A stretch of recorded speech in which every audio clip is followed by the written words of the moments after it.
Welcome, my food mood friends. Chandra Zas, Zen Odyssey. I am here with a very special friend and colleague and health teammate, Dr. Sharman. We are going to discuss today the immune system. Welcome! Here is your hostess and coach, Chandra Zas, helping people make food and mood changes doable without missing out. Go ahead, high five that like button, subscribe and share while you're there. And I want to just briefly introduce Dr. Sharman because this is the first time that we have done something like this together, created content for the world. She and I know each other for about 20 years. We went to college together at Cal Poly University, and we used to do gut health stuff together way back then.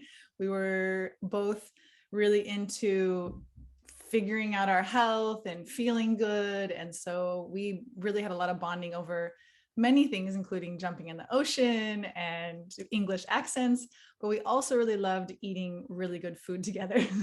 You're laughing. Yeah, not much has changed. Not much has changed. I remember one of our favorite dishes we used to make together was the greens and eggs scramble. And we both, one of the big memories I have at that time is like the body college diet. Hello, my friend. How are you? I'm in the Dead Sea floating in the water. Go ahead and like and share and follow so we can keep in touch. Yeah. So when we met, I was studying graphic design and she was studying, well, what is your undergrad in? It was biology. In biology. And then she went on to go to get her naturopathic doctor degree. Mm-hmm. Her doctorate. Yes. Doctorate, yes. And up in Washington, correct? Oregon. I always get which school was, I know there's two schools up there. Yeah. And we have loosely kept in touch over the years. And then we've like recently come back together and really we both have kids and families. And she finally came back to California. Now I left, now I'm in Israel, but now we're in connection over health stuff again, which is, I'm totally enjoying being in a lot of connection with you. Yes. And we also recently started working together with clients who are wanting to improve and work on and optimize their health. So we're now like in it deep with the health talk and the health puzzles and the health stuff. Is there anything else you want to add? Yeah, just thanks for having me. Thanks for working together. It definitely takes a team to help people. So I think what you're offering is so crucial to really helping people make changes. So I'm excited I get to work with you again. Yeah, it's so cool. I love people. I love working together. It's so much more fun than doing things solo or I think about my health journey and like how cool and amazing it would be to have a health team, to have all the different angles and all the different. You have actually maybe you can give a little bit of a where you're at and because you have a practice in Martinez. So maybe just drop where people can maybe find you and. Yeah, so I have a small practice in Martinez, and Chandra and I are working together on this whole aspect. And I kind of do a little bit of everything. I see kids, I see women, I see men. I love fertility, I love women's health, but I love everything. That's the problem. I kind of love everything. When I first came into it, I studied a lot of women's health and pediatrics, but then some older men are my favorite clients. So, I just love helping people. I love helping people get better, and especially the people who want to get better. We just see such amazing results that it feeds me and makes me continue doing what we're doing. Yeah, helping people. There's something really special to that feeling of helping people. It's a really special thing. Totally feel you on that. Definitely. Cool. So let's dive in and talk about immune health. So we've been talking about starting this style of this podcast for some time now, and we were discussing which kind of topic to dive off on. we were thinking about, right now we're recording this podcast. We're in January of 2022 and it's winter time, and we're also in our second year of the pandemic and COVID. And so we were thinking about like, where are people at? Like, it's winter time. So generally there's an increase of colds and flus and needed immune support, or needed immune help. And also with the pandemic, there is also a connection to the immune system. So we were thinking that starting out talking about the immune system might be something that's really useful for everyone. So I have a whole bunch of questions for Dr. Sharman, but I want to start out by kind of sharing a little bit of my story, what happened, where we were, and what happened for us when the pandemic hit. My family, my man and my little one, we were living on cruise ships. He was working on cruise ships and we were traveling a lot. And had just finished a contract in Spain. We were going on a climbing trip with a couple of our friends up in the very north of Spain, in this beautiful village, Azcarate. We arrived to their village on March 12th, I think. And we're planning to spend 2 nights in this big, beautiful house. And we ended up staying 7 months because of the pandemic. Our flights got canceled, and we were in this beautiful place in this really amazing little village.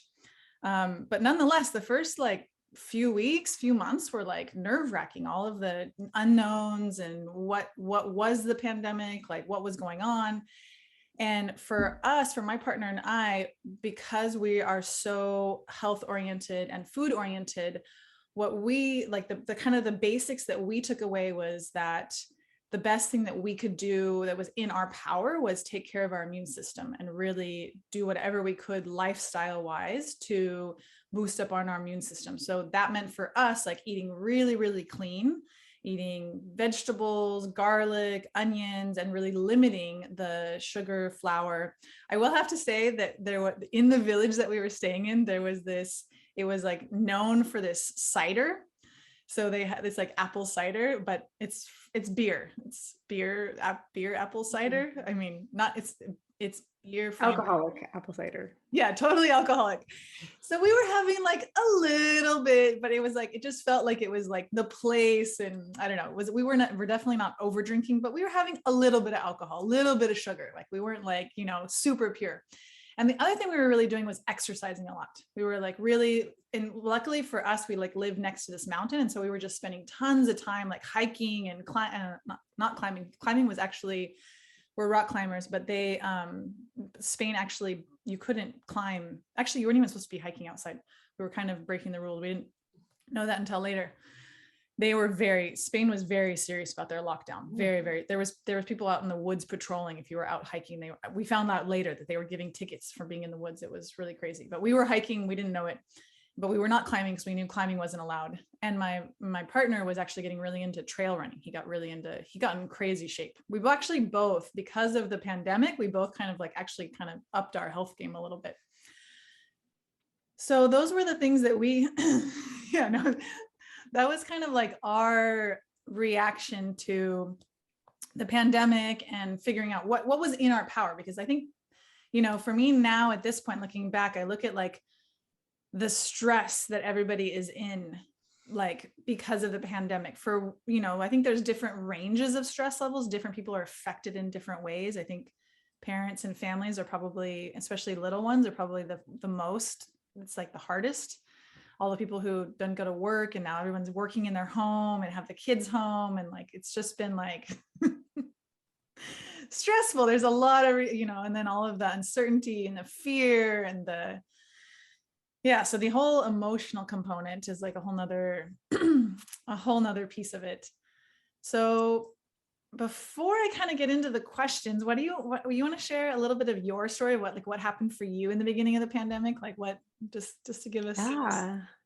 Yeah, not in Spain, not anything super cool, but gosh, I just remember everything shut down, right? So school shut down and I was home with my 3 children, and my husband was working from home, and it was super stressful because we had to be quiet because he was working, and then I was supposed to be homeschooling and taking care of them.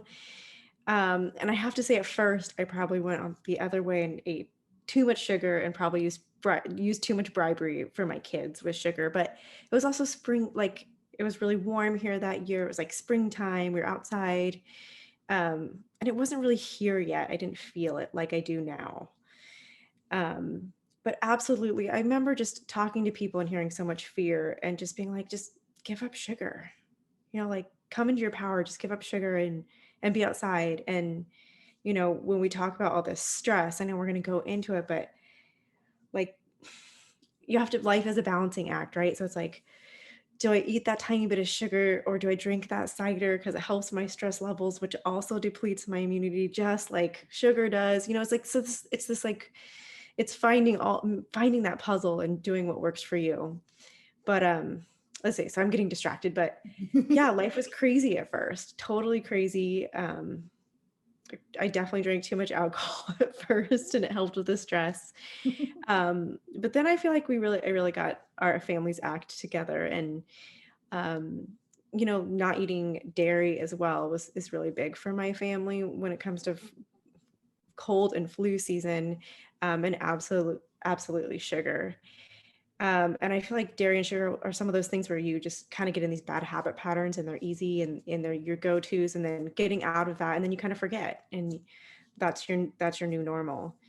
So yeah, I feel like now I've kind of taken back that power. We've been talking a lot about power because there's so much fear right now, and how you do that. And so, I don't know that I'm in the best shape of my life, and that's important too, right? Exercise is so important for your immune system too, but things that I really feel like I can control and have time for on a daily basis are absolutely like cooking really healthy for my family, not eating a bunch of sugar and dairy and alcohol, and then trying to be like, back to the stress piece, trying to be as chill as possible and getting outside, because that's like such a stress reliever for everybody. Yeah. So I totally one of my big questions I really want to ask you today is what sugar and dairy does to the immune system, or flour, and alcohol. But first, can we just like get some basics down of like what the immune system is? Yes. So, and I also want to preface by saying that Dr. Sharman, she's a naturopathic doctor. And so like different modalities of medicine think about different systems differently. So, maybe you can even give some comparison, but like from a naturopathic perspective, like how does naturopathic medicine view the immune system, and where is it? What does it do? Like just some kind of basics. I feel like the core, like our core definitions are the same, right? The immune system is to tell ourselves from the outside world, like that's what it does. And there's many different components, and we don't have to get, all the different cells that make up the immune system to me that's not important right now in this conversation, but that's what our immune system does. It's our body versus not our body, and it's to find those foreign pathogens and fight them off.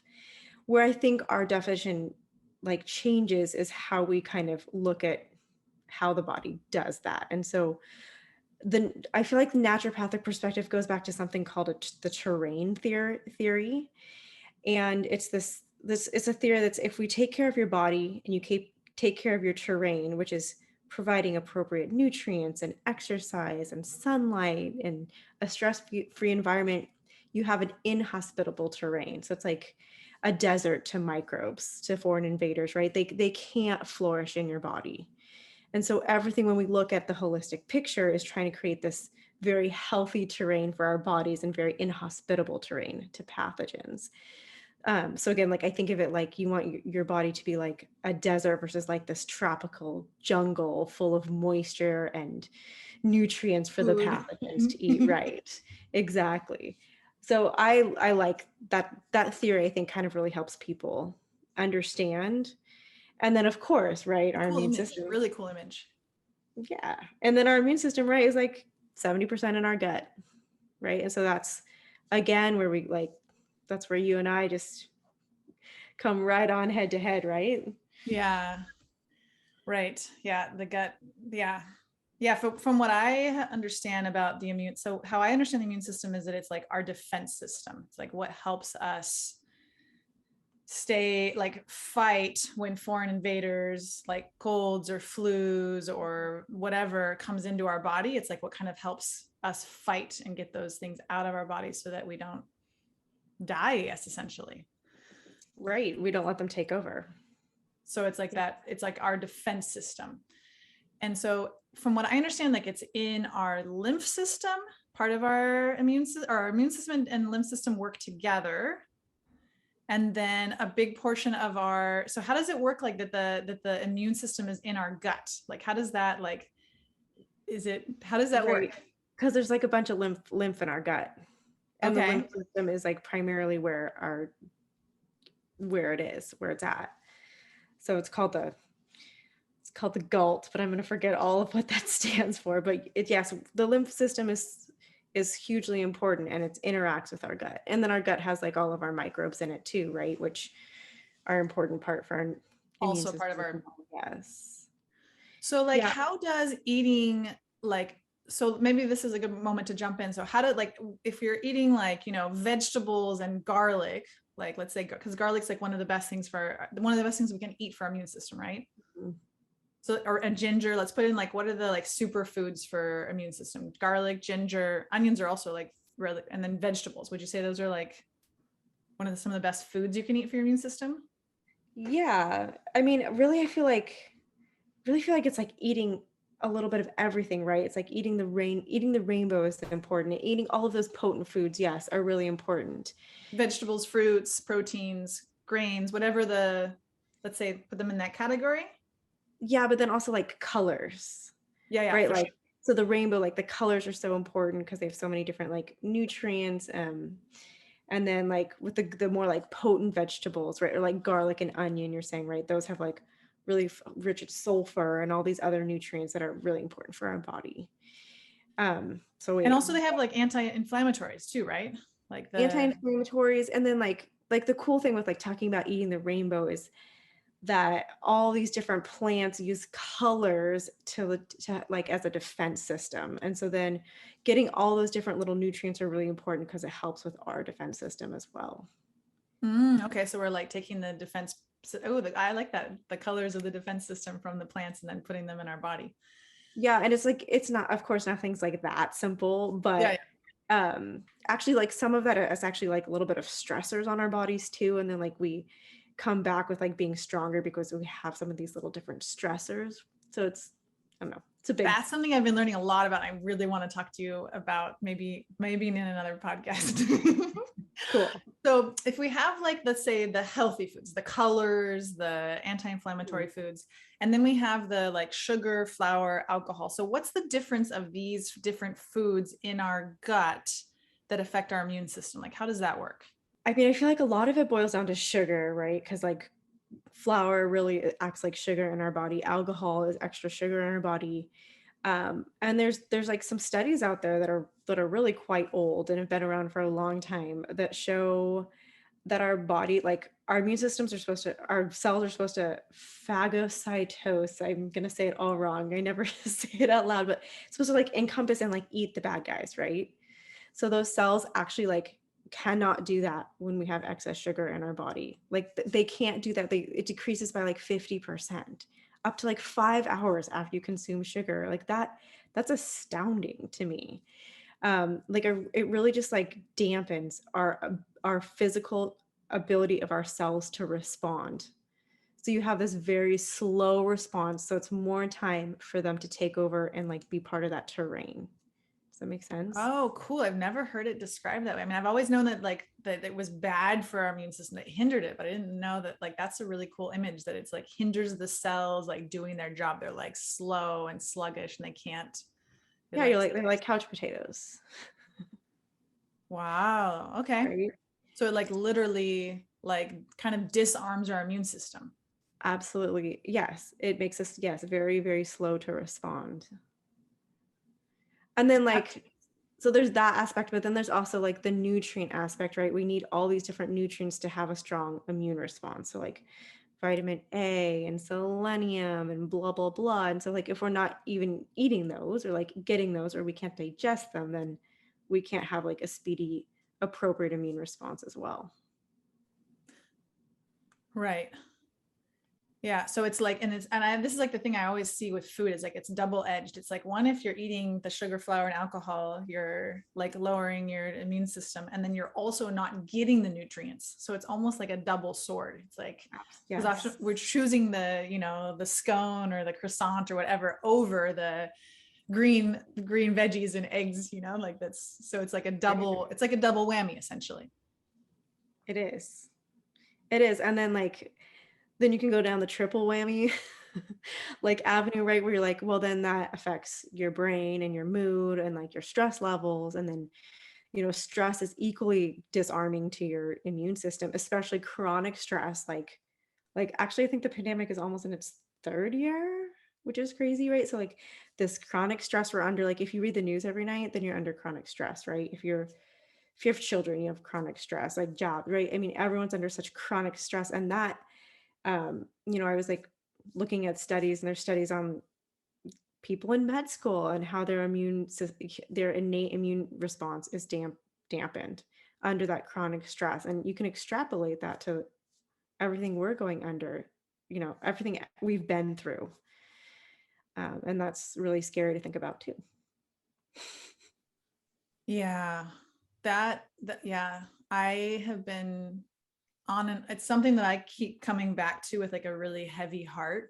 Like I know in some ways my family has kind of escaped some stress, but we also have had our own level, our own stress. I mean,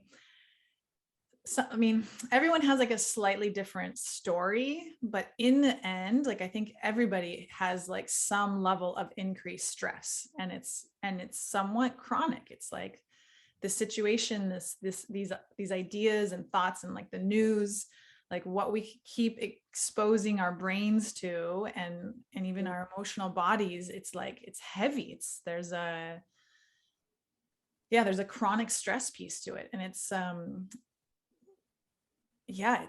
it's affecting people in a really, I'm actually like kind of like, for me I'm like just stepped into I just stepped into like the emotional feeling of it. And it's really heavy for me thinking about the chronic stress that everyone's in, because in some ways it almost seems like there's not a way out. It's like, so actually maybe that is something where we can go, is like, how do we manage stress? Like what do we do to manage our stress levels? Mm-hmm. Yeah. Well, I mean, there's lots of tools out there, right? So it's prioritizing. I don't know. I think a lot of it is just like surrendering to that which you cannot change, and then taking the power into what you can. So, and focusing on these basics, right? Eating well, laughter, dance parties, little things. It's just the little things. Being outside. Yeah. Yeah. Being I outside. watched it. Hmm? Yeah, go ahead. Being outside is just amazing.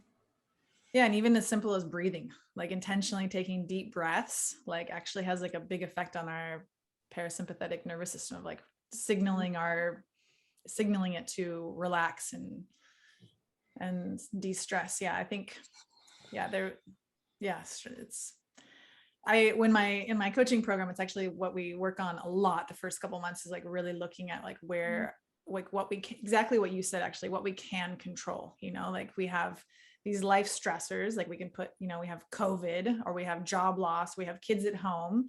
And then like, it's a hard situation, but we can make it harder depending on how we think about it, and if we resist it, and if we fight it.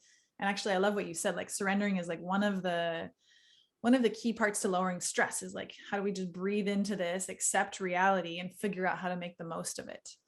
But I think it's a big job. I mean, for me, this last year was like one of the most stressful years of my life. Like it was really, really hard. And that's like the big thing that I just kept coming back to, is like, okay, well, how can I breathe into this? Like, how can I just accept what is, and like figure out how to take care of myself the best as possible? Like, it feels like just a constant job. It's like an extra side job, just to like manage all of the chaos and stress. It is. It's a full-time job. Yeah.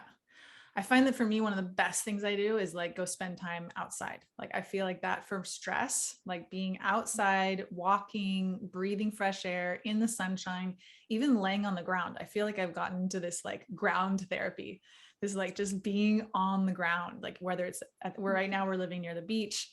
So going and spending time near the beach or even in a park, just like being on the earth has been like something that has really, really feels like it's really helping me with my physiological stress. What do you guys do for your stress? Well, there's actually this like old naturopathic therapy where you're supposed to be barefoot in the morning dew. And I don't remember everything it does, but it's like a daily practice. You know, obviously it's building up your circulation and you're outside. But I just love that idea of like making that a daily habit of walking barefoot in the dew. Have you ever, I want to send you this movie. Have you ever heard of earthing? Yes, but I haven't seen a movie about it. Oh, they made a documentary about it, and they like show the science behind like what happens to our body when we're like connected to the earth, when we're barefoot on the earth, basically. And it talks about inflammation and how it actually like lowers inflammation by just spending time on the earth. So as far as like inflammation is connected to the immune system, so like the way that I understand it is that inflammation is where it's like a heat and a fire in our body. It's like so how does that, and does that also like, does that affect the terrain, that it like makes the terrain more hospitable, or how does inflammation fit into the immune system? You know, I mean, I always think of inflammation. I mean, it's like a gunking up. Like, if you think of the terrain as like a pond and you have this like inflow, right? The entrance where the water comes in and the exit where the water comes in. And I feel like inflammation just like is gunking up all the sides. So it's like you don't have as nice of a passageway of like clean water coming in and just like getting stagnant. Does that make sense? So it's just like more crap in the water that's not, you know, it's not part of the like natural ecosystem that's keeping it clean. It's like an algae bloom. and then does that algae bloom, does that make like room for the It's like bacteria to like foreign invaders? Yes. Yeah. So it kind of like gives them a little cozy spot to get into. Yeah. Okay, so I want to talk away from COVID, I want to talk about like colds and flus and like the immune system, like how, so one of the things that I like to like, one of the starting points I want to anchor us in is like the difference between Western medicine and like Eastern medicine when it comes to immune system stuff. So if we're talking about like colds and flus and like so I know that like Western medicine, a lot of their approach is like suppressing the response of the immune system to like help us feel better in the symptoms, you know, like if you have, you know, our body responds with a cough and a fever and a runny nose and stuff, because our body's like, that's our immune system fighting off foreign invaders. And so a lot of like Western medicine is like, here, take this Tylenol or take this decongestion or take this thing that kind of gets rid of our symptoms. And from what I understand is that it's like, it's not letting our immune system do its job. So like, how do you deal with like your kids and cold and flu system? And how do you think about their immune system when you're helping them with their colds and flus? Yeah, it's definitely a complete different way of looking at it, right? Like I never want to suppress those avenues of their body to get rid of, you know, they're like expectorating, right? They're like getting rid of stuff. The mucus it's all there for a reason. The fever is there for a reason. I think of like optimizing it, like the fever, we want to optimize the body's capability to burn off, right? The fever is literally trying to burn off the infection. We want to optimize it, shorten the duration, and like decrease the temperature. And like naturopathic medicine has amazing ways that you can do that. You know, herbal medicine can do that, but also just like hot and cold. Like I'm all about the hot and cold applications when people get sick. It's literally driving the immune system. And every time I'm like freaked out that my kids are getting sick, I use it and it works. So it's never failed me. So hot and cold, like you're talking like a compress or a bath or a shower or a sauna. Like what do you do with hot cold? Yeah, I mean, there's different ones. The main one I'm speaking about that I'm visualizing in my head is using alternating hot and cold towels to the chest and the back. But like for adults, my family recently had COVID, and like the first thing my husband and I did was like get in the sauna. The first night, like let's burn that off. And then yeah, but like there's so many different ways you can use hydrotherapy, hot and cold. But saunas are amazing too. So when you guys got COVID and did you test positive or did you just feel sick or what happened? We felt sick. We tested positive. We had a known source. All on the same day? No, a couple days later, but Okay. And then as soon as you as soon as you felt sick or as soon as you tested positive, when did you hop in the sauna? felt sick. I don't care if I test positive if I'm asymptomatic. So regardless if it's COVID or cold or flu, your Doesn't first line of defense is get in the sauna.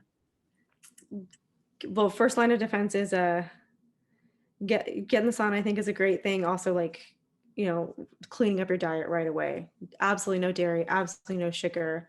In fact, I get questions all the time about like, should I force my kid to eat when they're sick? And I'm always like, err on the side of not eating anything at all. Drinking plenty of fluids, ginger tea, bone broth, that kind of stuff. But like, drives me crazy that people think they have to eat when they're sick. In fact, the opposite is really true, right? Like actually not eating is one of the best things we can give because it takes so much energy to digest food that actually when we don't eat, that it can give our body that extra energy to fight Yeah, exactly. But yeah, first line of defense is minimizing foods and bad foods and some sort of hydrotherapy, whether it be a warming sock treatment, sauna, alternating hot and cold to the chest and back. And the way that you think about it is like that the hydrotherapy or the heat therapy, it's like basically supporting the immune system. Mm-hmm. It's like I keep going back to that word, but it's like it's optimizing it. It's helping it be super efficient. And the thing with natural medicine is, I mean, it's a pain, right? Natural medicine, you actually have to like you actually have to do things. You have to be consistent. It takes time. Like you have to do things multiple times a day, but it works really well if you're on it and you commit yourself to it. Same with, supplements like elderberry, you want to take it 3 to 6 times a day or whatever it is that you're doing, right? You have to do it repetitively throughout the day. And so what's the benefit to like doing natural medicine as opposed to Western medicine? Like what's the short-term and the long-term side effect of like, why bother going? I mean, it's so much easier just to take the Tylenol or to take the pill that just like makes your symptoms go away immediately. So what's and like, I'd love to hear I mean, I know I'm all in on this, but I'd love to hear what you say. Like, what is, why bother with the extra work? Why go through the torture? That's a good question. I mean, like there are negative side effects to taking decongestants and Tylenol, right? There are like, it affects your liver, it affects your stomach, blah, blah, blah. Chemicals and sugars and all of the extra stuff that comes even with the medicine. Yeah, exactly. And then you're also like innately teaching your body to not have that response, right? Which I think is dangerous in itself. I find that when we there's another analogy I use often, which is like peeling an onion. So when people come to see me and we work on their health goals, like over time their onions start peeling and we see these like old symptoms coming back, and that a lot of those things have been suppressed. So if you want to have less layers of the onion, that's a good reason to not to have your body actively work through these problems. You have a health stuffing them in the tissues. Exactly. Yeah. So you're going to have a better terrain in the future. You're going to have less onion layers to peel, and you're going to have a more appropriate immune response. I haven't read studies about that, but in this paradigm of thinking, right, you're going to have you're training your body to have a healthy immune response. Nice. you're training your body to know itself from other, right? And then all the other things that come downstream from that. Even like letting it do its job. It sounds like, Yeah. Right. Yeah. I was one of my doctor friends years ago, we were talking about like this same question. And one of his comments was that like, I mean, he said it was actually part of his theory, but he was saying that like that allowing our body to have a fever, not only is it like kind of addressing the current cold or flu, whatever's going on, but it's probably also like kind of cleaning out the body. It's like also kind of like what you're saying is like the onion layer, instead of like pushing the cold into the system and just kind of suppressing it. It's like actually like letting that kind of like cleanse happen, that you're cleaning out maybe other things that are also hanging out in your tissues. That was one of his reasons. It's like kind of letting the body. He was Yeah. like, I think it's really important that at least a couple times a year we have a fever to like kind of clean out our body. So I like to think about it that way, of like that fever is not a bad thing. It's actually maybe even a good thing that helps our body. Right. There's nothing bad about a fever unless it's so high that it hurts your brain, right? There's really nothing to be scared of with a fever. In fact, yeah, I usually am like excited if I get a fever. Yeah, why are you excited? Yeah, because exactly what you said. It's like my body's working. Yeah, this is a good thing. And as you get cleaning older, out. yeah. And as you get older, it's harder to get a fever. So it's like a sign that things are working right. And then, well, there's actually also something that both I've seen in practice and then also learned about in school was there is a theory that children, when they get these like more severe colds and flus, that you usually see some sort of like increased milestone or like leap in cognition or development at the same time. And so there's a whole thought around like, yeah, it's really important for our bodies to get these certain diseases and overcome it. And then we see this also correlation. And, I don't know why that happens, but it's kind of a cool thing to observe. That actually brings me to a really question I'm really curious to ask you. So one of my like, and we're kind of like dancing back on COVID here, but like, so there's tons of kids who are not getting sick right now because of the mask and the personal protective equipment. And, my little one, she was in a school all year last year and they were masked outdoors and like washing hands, I think every hour. The big thing that she dealt with was that her skin actually on her hands got like dry because they were like washing so much. No. But she didn't get sick for over a year. And so one of the things that I really have thought about is like, I know that one of the important things about our immune system is getting sick. And especially as kids, like their immune systems are learning about different viruses and like, it's like there's an immune learning. And so like, so I'm kind of, in my mind, I'm kind of concerned for kids that aren't getting sick, especially the little ones, when their immune system is like in this really phase of learning. And that there's lots of kids all over the world that are not getting sick. So what's your thoughts on this? Yeah, I mean, I'm worried that kids are going to get really, really sick after, right? Because you're not having this constant training. Yeah, I mean, we're doing this like crazy science experiment, especially on our children. But yeah, I'm worried that, okay, we're missing school because of COVID, or we're doing all these things and then we're all going to get sick. They're missing that like kids are supposed to have a chronic stuffy nose, and like it's not, right? That's what preschool's about. So you take that away, I don't know, but I think we're going against nature, which is never a good thing. So you're in your mind, you're thinking that it might like kind of make us more sick or make our kids more sick. Yeah, or at least, yeah. Do you worry about their? What are you thinking? Yeah, that's basically what I'm worried about, is that like it's gonna weaken them somehow, weaken their immune system. One of the things I heard, I don't know if this is true, but like that corona, that there's like different strains of it, and that some people have been exposed to one of the strains of corona before, and that those people actually are having less responses to COVID if you've had some kind of corona in your system. Right. Because there's some kind of immune learning happening. So yeah, when I think about, that's my concern, is like, what's going to happen for her. So her first year we were on a cruise ship, and she was exposed to so many things. And now we're here in Israel, and she's in a classroom indoors with 30 kids, and none of them are wearing masks. So we are like in full cold season over here. Like she has a and I'm really happy. You know, I know some people are like, yes, my kids aren't sick, it's amazing, but I'm like actually really happy that she is getting sick.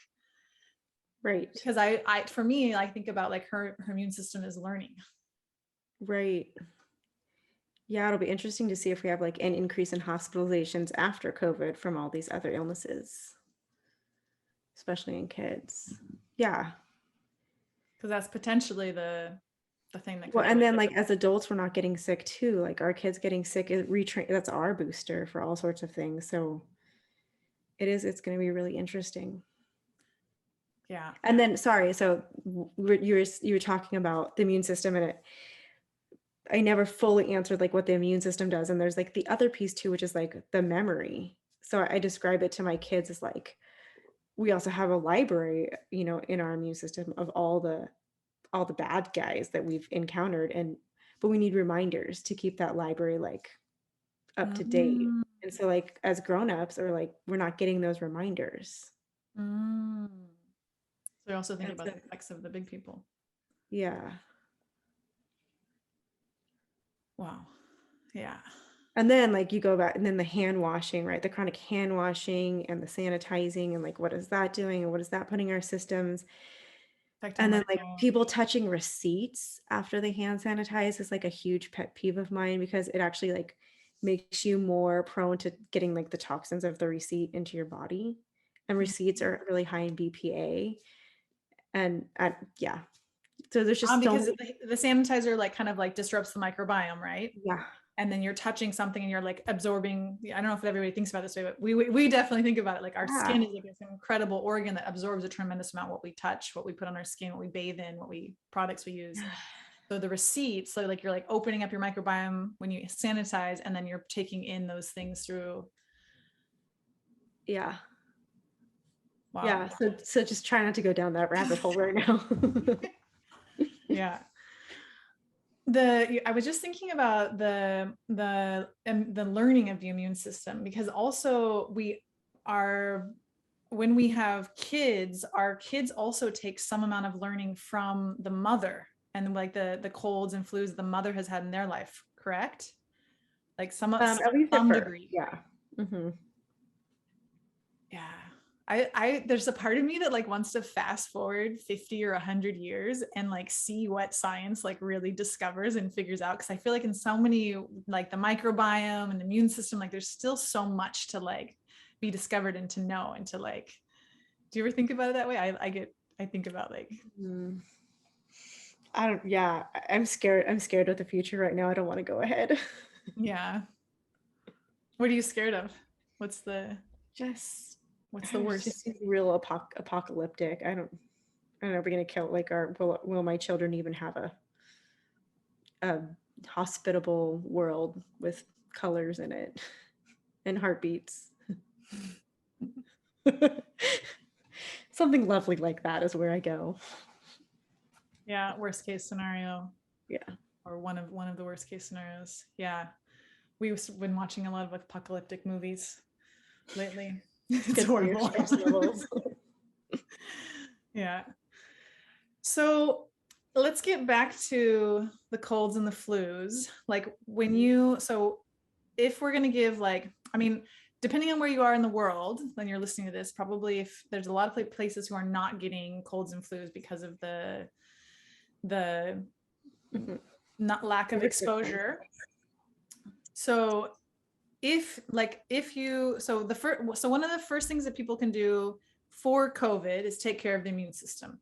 So eat really good food, try not to stress too much, exercise, spend time outside, do immune boosting things. Like what would you fill in that? Like what are the naturopathic immune boosting things to do? Like hydrotherapy, vitamin D, vitamin C, garlic. Anything else to add to that list? I mean, there's all sorts of herbs that people can take, and homeopathy, but and there's the thing is that there's not just one thing that works. It's kind of like whatever you have at your fingertips. But you know, a lot of people know about elderberry, a lot of people know about vitamin C, you know, medicinal, like mushrooms are amazing. I mean, for so many different reasons, so many different mushrooms are such a great immune cocktail. So it's just whatever you have access to, whatever you're akin to, but doing that on a regular basis and eating like a variety, right? We went back to like the variety of foods. And then for like colds and flus, like it's actually not so different, right? Like if you're in a place like we are, we're actually getting sick. So what do Mhm. you like for if you're actually getting colds and flus, eat good food, try not to stress, rest, right? Rest is best. Yes. Drink Rest is lots of best. waters, like water and fluids, and Yeah. support the immune system, right? I mean, that's basically let the body do its job, let the body clean it out, fight the invader. Yeah. And just be you again, like I feel like I just drive home like it's being on top of it, right? It's not waiting till your cold gets to that like, uh-oh, I'm really sick. It's being preventative about it there too. So like listening from the beginning, Yeah. like Yeah. noticing, oh, I feel that body connection, that awareness, that like, Yeah. because it's Yeah. really easy Sleep to more just push at through and first. pretend. Yes. So pay attention at the first signs of feeling kind of sick, feeling achy or feeling whatever, Yeah. then start with the Changing something. hydrotherapy, Yeah. clean up the Doing something. diet, rest. Yeah. I'm really curious, maybe this can be one of our last questions, but I'm curious what the stress piece, like the stress is like, it seems like this topic that's like very important and yet also kind of like mysterious. So if you, and I'd love to hear what your words are on like, what does stress do to the immune system? I mean, it does so many things, right? It like affects your cortisol levels, which dampens your immune system. It like affects the way we digest our food, which then in turn dampens our immune system. It doesn't let us sleep at night, which then doesn't let our body restore. I mean, I hate it because everyone's like, it's all about the stress, but it really is. And the longer I'm in practice, the more I see that no one ever gets better unless they deal with their stress. And we all have too much stress. And the changes, the crazy thing is like small chronic stress throughout the day, which most of us experience in a modern life, add up to these like huge effects in the body. These like sustained effects for like if you swerve on the freeway and a car almost hits you, like you might mentally get over that in 30 seconds, 15 minutes, but your body's response to that lasts for hours after it. And so then if you have another small stressor, right, you're in this chronic state of stress, which dampens everything. It dampens every single function of the body. And Wow. that over time is not something to take smally. Wow. Well, I didn't know that things, I mean, it makes sense to me that it lasts, the effects last in our body for a long time. Right. But So things like heart math are really good for that and to help lessen it. yeah. Yeah. I And really breathing. love, what'd you say? Breathing. Just Breathing. breathing. Yeah. Breathing. So important. Yeah, stress is like one of my has become one of my favorite things to really look at and work on because it seems like something that's out of our control. And to some degree, the swerving on the freeway and the COVID in our life or the job loss or whatever is happening, like there are things that happen that most people would respond to with stress, but there is also like this internal management system of like, how can we actually physiologically affect our bodies, the degree in which we respond, like the amount of stress, and then how long we stay there, like we can keep dwelling on and thinking Right. about and going over and over, which is normal. Our brain is like wanting us to help us survive, but survival mode is often very stressful. Like when we're scared of dying and when we're like making everything a big deal, it's like easy to really stay in that fight or flight where all the stress levels are high and the cortisol levels are high. And so really learning how to kind of manage our minds and even manage our stress levels internally, it's really, really big work and Yeah. important. And then what happens when we're stressed? We often, like, then exactly what you said in the beginning, we turn to the alcohol or the sugar to feel better. And then it's just this crazy, vicious, downward, unhealthy, immune bomb cycle. Yes. Yeah, it's a big deal. Wow, this was really, really fun. It was, I agree. So any last words on the immune system, or anything else you want to share before we wrap up? I mean, I think just reiterating that we have power. We have power over the situation, right? We talked about how so many people have so much fear and feel powerless, and just driving home that there are so many options out there and we have so much power. That's a beautiful note to end on. Yeah, I'm focusing on the things that we can do, what we can eat, the healthy food, eat the colors, breathe, take care of yourself. Yeah. Focus on the things we can do. Yeah, we do have a lot of power. There are a lot of things. Yeah, that's a really beautiful note to end on. Okay, so I think that wraps up our immune system, immune winter time together. Thank you so much for diving into this topic and taking your time to hang out with me. And I love talking to you. I'm sure that as we continue these lectures, we're gonna get more and more in the flow, and this is like really, really fun for me. And thank you so much for being here and doing this with me and collaborating with me.